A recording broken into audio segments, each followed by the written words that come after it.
आयुर्वेद का ज्ञाता धन्वंतरी, शल्य का प्रदाता अश्विनी और सुश्रुत हूँ। दुनिया ने गणना सीखी जिससे, वह 0.0 का दाता हूँ। अणु परमाणु का सिद्धांत दिया, वही ऋषि कणाद हूँ।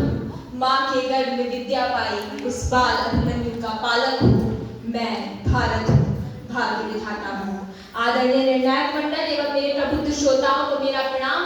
मैं लावण्या, महिला महाविद्यालय की छात्रा, यह कदापि नहीं मानती कि कृत्रिम बुद्धिमत्ता भारतीय ज्ञान परंपरा को आत्मसात कर सकती है।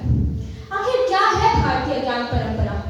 यह भारत के प्राचीन ज्ञान और शिक्षा की एक समृद्ध और विविध प्रणाली है, जिसमें वेदों, उपनिषदों, शास्त्रों, लोक साहित्य में निहित ज्ञान सम्मिलित है, जो न केवल दार्शनिक और आध्यात्मिक चिंतन अपितु नैतिक, सांस्कृतिक और सामाजिक पहलुओं को भी समाहित करता है। जबकि कृत्रिम बुद्धिमत्ता मशीनों द्वारा ऐसे कार्य करने की क्षमता है जिनके लिए आमतौर पर मानवीय बुद्धिमत्ता की आवश्यकता पड़ती है। इसमें सोचना, सीखना, तर्क करना और आत्म सुधार करना शामिल है। साथियों, हमारे देश भारत में गुरुकुलों की परंपरा नहीं है। क्या आपने कभी सोचा है कि महान से महान राजा ने भी अपनी संतानों को गुरुकुल क्यों भेजा? वे चाहते तो शिक्षा महलों में भी दी जा सकती थी। फिर क्या कारण रहा होगा?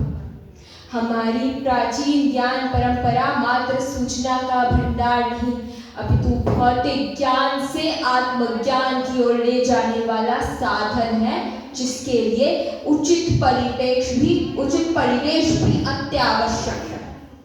कठोपनिषद कहता है, न्यायमात्मा प्रवचनेन लभ्यो न मेधया न बहुनाश्रुतेन।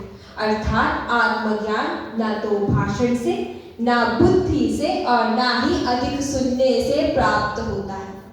तो मैं पूछना चाहूंगी कि जो ज्ञान मेधा और प्रवचन से भी परे है, उसे कोई मशीन किस प्रकार आत्मसात कर सकती है? एआई कृत्रिम बुद्धिमत्ता मानव द्वारा निर्मित है, जबकि भारतीय ज्ञान परंपरा मानव को निर्मित करती है।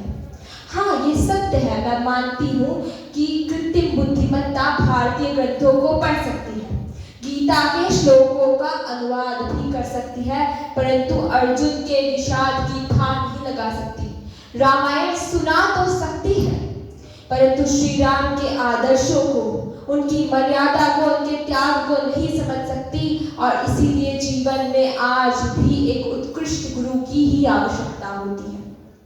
विद्या ददाति विनयम विनयाद् याति पात्रताम। क्या एआई हमें विनयशील होना सिखा सकती है? वह हमें जानकारी तो दे सकती है, पर क्या शिष्य में पात्रता की परख कर सकती है? नहीं। यह उत्तरदायित्व आज भी गुरु के ही कंधों पर है। एआई डेटा और एल्गोरिथ्म पर आधारित है, जबकि हमारी प्राचीन ज्ञान परंपरा चेतना और भावानुभूति पर। मैं ये कहना चाहूंगी कि हमारी परंपरा अभ्यास की रही है, निरंतर अभ्यास की रही है। करत करत अभ्यास के जड़मति होत सुजान, रसरी आवत जात के सिर पर परत निशान। पर एआई त्वरित उत्तर देकर उस परंपरा को खंडित कर रही है, सोच को विकलांग कर दे रही है।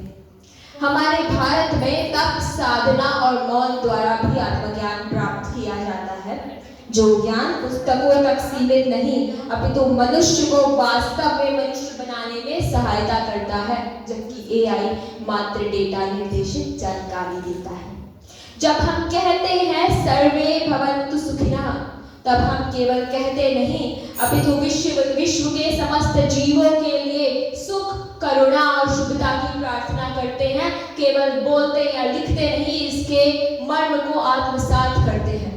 हमें ये समझना होगा कि एआई साधना नहीं, केवल साधन है। माध्यम हो सकती है, परंतु मार्ग नहीं है। अंत में बस यही कहूंगी कि जिस प्रकार त्रेता में श्री राम सा श्रेष्ठ बनने के लिए गुरु वशिष्ठ और विश्वामित्र चाहिए, द्वापर में श्री कृष्ण से ज्ञान के लिए आचार्य संदीपनी अपरिवर्तनीय है, ठीक उसी प्रकार कलयुग में भी भारतीय ज्ञान परंपरा और हमारे गुरु ही हमें उन्नति का मार्ग दिखा सकते हैं, उन्नति का मार्ग प्रशस्त कर सकते हैं, कोई मशीन नहीं। बहुत बहुत धन्यवाद।